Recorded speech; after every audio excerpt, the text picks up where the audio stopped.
다들 식사는 맛있게 하셨습니까? 오늘 여기까지 와가지고 아침부터 지금 보시는 거와 같이 저희는 좀 다른 주제로 가져왔습니다. 그래서 저 같은 경우는 아침부터 여러분들한테 많은 강의를 듣고 또 발전할 수 있는 날이 되어서 감사함을 전해드리며 좀 생소한 분야지만 여러분들께서 발표를 좀 더 많이 관심을 가져주셨으면 좋겠습니다. 그러면 인사드리겠습니다. 지금 직업교육을 선도하고 있는 충남대학교 기계재료공학교육과 김윤수입니다. 목차를 보시면은 방금 말씀드렸던 바와 같이 직업교육이라는 이야기가 나옵니다. 직업교육이란 이야기 때문에 다소 생소할 수 있지만 목차는 여러분들과 똑같은 연구 방법을 토대로 했습니다. 보시는 바와 같이 저희 팀도 다문화 교육하면은 문제점이 똑같이 나옵니다. 오늘 시작에 말씀해 주셨던 러시아 사건이나 내지 지금 보시는 바와 같이 인구수가 많이 늘어나고 그 다음에 교육을 받아야 되는 인력이 늘어나는데 이럴 때 저희는 현황을 어떻게 확인을 하고 발전 방안을 모색할지에 대해서 제시를 합니다.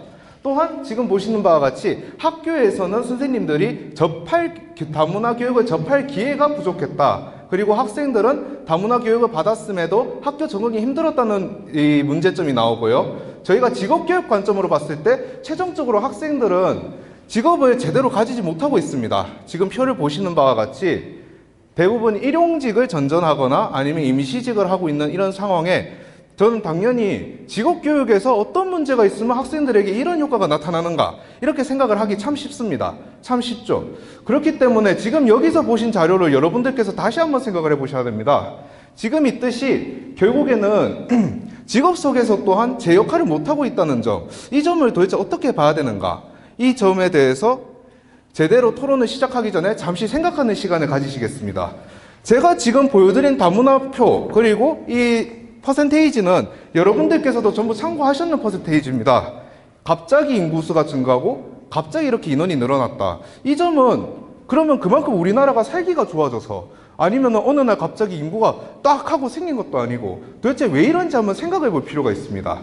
왜냐하면은 저희 같은 경우에는 직업교육을 하기 때문에 사전 자료가 별로 없습니다. 사전 자료가 없기 때문에 현장 관계자들과 밀접한 대화를 하며 연구를 진행했었고 지금 보시는 바와 같이 저희가 많이 쓰는 이 표에는 함정이 들어 있습니다. 무슨 함정이냐면은 현장 전문가 돈보스코 직업센터 및 천주교 재단 그리고 특성화 고등학교 그 다문화 센터의 말에 의하면은 이 표에 숨겨져 있는 점은 인구가 는 게 아니다. 원래 우리나라에 살고 있었다. 그런데 어느 날 우리나라에서 법을 개정을 해서 이때까지 우리나라 국민이 아니었는데 국민이 되면서 다문화 가정이 됐다. 이렇게 말을 합니다. 그렇다면 이것이 지금 시사하는 바가 뭘까요? 저희는 평소에 다문화 교육을 각자 다른 다문화 교육을 생각하고 있었는 겁니다. 지금 보시는 바와 같이 원래 우리가 다문화 정의를 할 때는 우리나라 국권을 가진 외국인의 자녀들을 다문화 가정 이렇게 부르고 있습니다. 하지만 방금 법 개정으로 다문화 인구가 늘었다는 도표를 보실 수 있듯이 결국에는 저희가 생각하고 있는 다문화와 다문화 정의의 차이점이 생기면서 소외된 교육계층이 나타난다는 겁니다. 소외된 교육계층이 다시 우리의 다문화 가정으로 변환된다면은 방금과 같은 도표가 나타날 수 있는 점이고요. 그렇기 때문에 저희는 지금도 저희가 확인하지 못하고 있는 소외계층까지 포함한 교육 시스템을 구축해야 된다는 것이 옆에 표의 현장 사례 및 현황 파악 그리고 나아가서 해외 사례까지 연구가 되었습니다. 최종적으로 악순환의 고리를 끊기 위해서 왜 취업을 못하고 왜 교육을 못 받고 있는지 이런 악순환까지 확인할 수 있는 그런 시스템을 지금부터 본격적으로 제시하겠습니다. 먼저 현황이 중요했기 때문에 저희는 사례조사, 특히 노란색으로 펴져 있는 실무자 면담을 중심으로 메타 분석 및 순차적 혼합 방법을 진행했습니다. 그렇기 때문에 보기와 같이 이제 여러분들께 있는 표 55페이지부터 저희 연구문이 시작이 되고 있습니다. 선행조사 및 이론이 상당히 많이 들어가 있습니다. 왜냐하면은 연결고리를 짓기 위해서 좀 힘든 부분이었지만 많이 조사를 하게 되었는데 실상 이것은 여러분들께서도 그냥 조사를 해보시면 쉽게 알 수 있기 때문에 이 점을 제시하고 싶습니다. 방금 제가 악순환의 고리라고 말씀을 드렸습니다. 왜 악순환의 고리가 되냐면은 직업의 다양성의 한계가 뚜렷이 다문화 교육에는 선행연구에 제시가 되어 있고, 이것이 곧 다문화 공동체를 불안정하게 만들고 있습니다. 나아가서 불안정하기 때문에 학생들은 직업교육에 대한 접근성이 떨어지고, 이것이 다시 악순환의 고리로 반복되어 직업 다양성의 한계가 도래합니다. 그렇기 때문에 다문화 교육은 옆에 해외 사례에서도 직업교육에 대한 경시 때문에 결국에 본 상황으로 인해서 지금 유럽에서는 OECD 회의를 통해서 해결 방책을 지금 찾고 있는 중입니다. 이 상황이 있어서 저는 이제 전문가들의 의견 및 그 다음에 면담 자료를 기반으로 해외 사례와 같은 사례를 이제 도출하지 않는 쪽을 목표로 잡았습니다. 다음 자료로는 저희가 본 연구를 진행함에 있어서 결국 전신이 되는 모델이 있어야 된다. 시스템을 만들기 위해서는 저희가 직업교육 모델을 하나 만들 필요가 있다라고 생각을 했습니다. 보기와 같이 저희가 이제 교직을 들을 때 많이 보는 표들이 있는데, 이 표들에서 그나마 저희가 슈퍼 진로 발달 이론을 선택한 이유는 다음과 같습니다. 다문화 공동체가 아직까지 완성된 공동체가 아님을 제가 제시했듯이, 그에 따라서 학생들은 아직 수동적인 학생으로 저희가 제시를 했습니다. 교육을 받아야 하는 학생이다, 이렇게 제시를 했고, 그렇기 때문에 그 나이대에 대해서 명확히 저희가 필요하다는 생각을 했습니다. 지금 표에서 보시듯이 성장기 및 탐색기를 이렇게 명확하게 나이로 나타낸 표는 진로 발달 이론 중에서는 슈퍼 진로 발달 이론밖에 없습니다.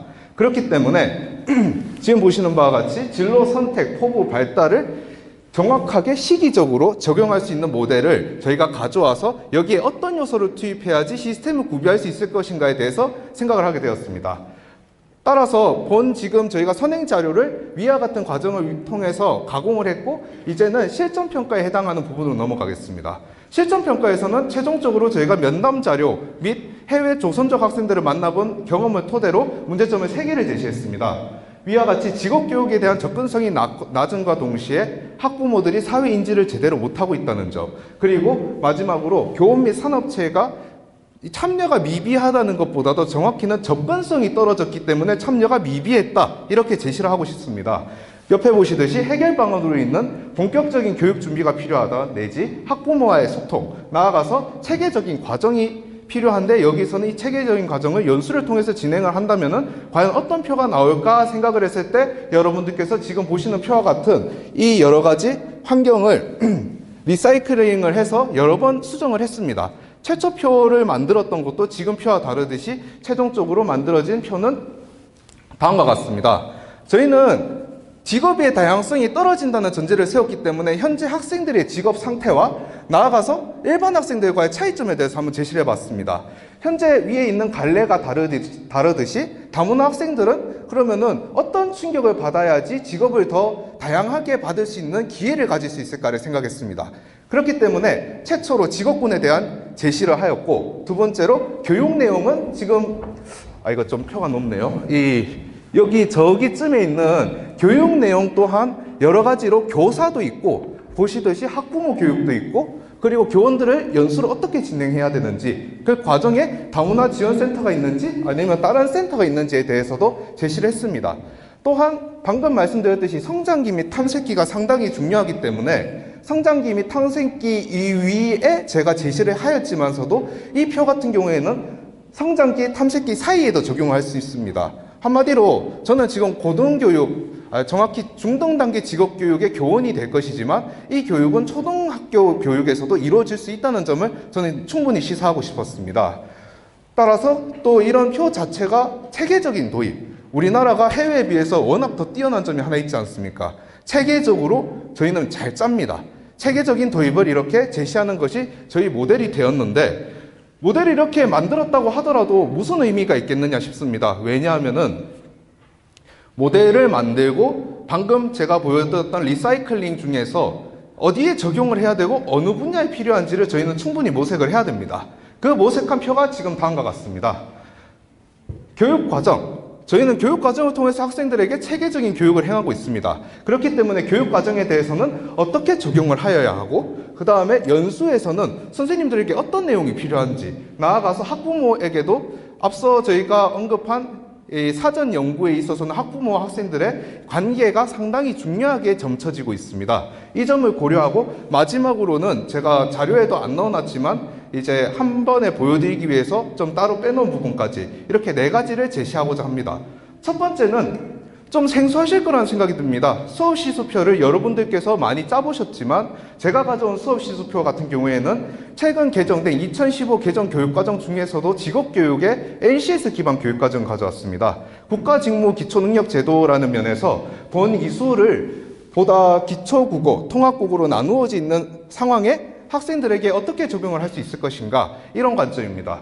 첫 번째로 보통 교과에서는 기초가 나뉘어져 있기 때문에 학생들에게 수준별 수업을 하기가 훨씬 용이합니다. 두 번째로 사회 과목 같은 경우에는 다문화 학생들이 사회를 제대로 인지하지 못하고 있다는 점에 있어서 학부모와 같이 교육을 진행할 수 있는 방안이 필요합니다. 세 번째로 보시는 바와 같이 한국사나 내지 사회 같은 경우에는 협동학 수업을 주창함으로써 학부모와 학생이 서로 의사소통을 같이 할 수 있는 과정과 동시에 학습을 할 수 있는 여건을 만들고자 하였습니다.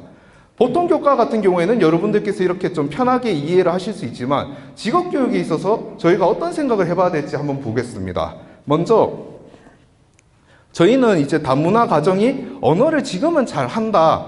평소 살면서 뭐 GS25 내지 뭐 이런 편의점에 가가지고 음료수를 하나 사더라도 그냥 사지 않느냐라고 말씀을 하시는데, 실제 사회 현장에 나가서 저희가 쓰는 고급 어휘라든지 전문 어휘 같은 경우에는 학생들이 상당히 부족한 면을 보이고 있습니다. 그렇기 때문에 저희 그 교육과정의 특징 중에 하나인 고시의 과목을 이용한다면 충분히 이 점을 해결할 수 있다고 생각합니다.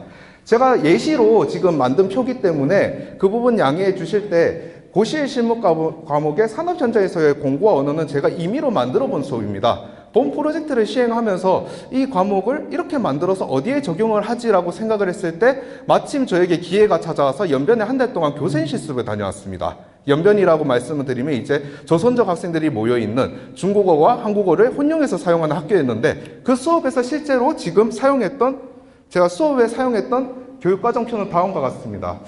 좀 많이 깨지긴 했는데 제가 그냥 말씀으로 드리자면은 이제 수업표에 있는 한글 내지 영어 그리고 중국어까지 일상 언어를 사용할 수 있는 교육과정을 편성을 하고 학습지와 활동을 병행하였을 때 학생들이 보다 빨리 습득하는 모습을 볼 수 있었습니다.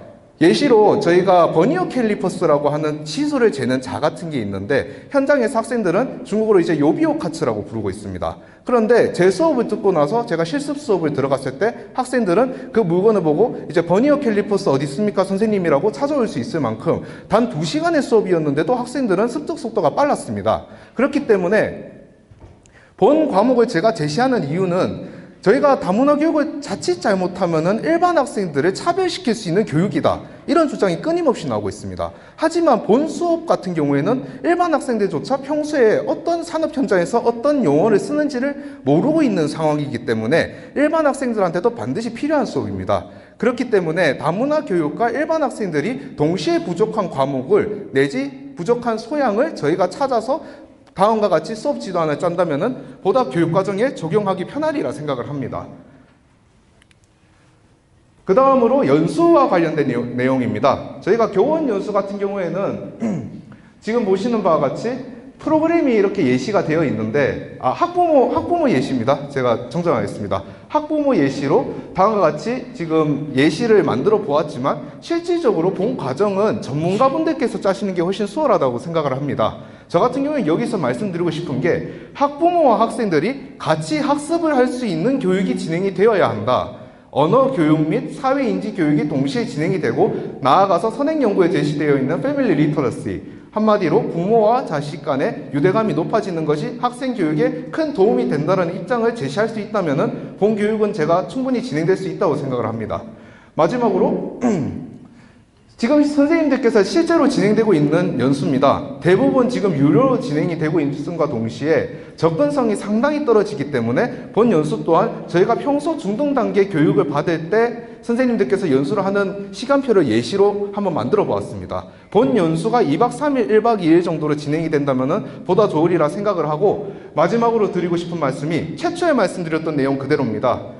지금은 법 개정 및 다문화 가정이 변화되고 있기 때문에 통계 수치는 계속 변할 것입니다. 하지만 여성가족부, 교육부, 통계청 이 세 군데가 나눠져서 진행을 하게 된다면 보다 효율성이 없으리라 생각을 합니다.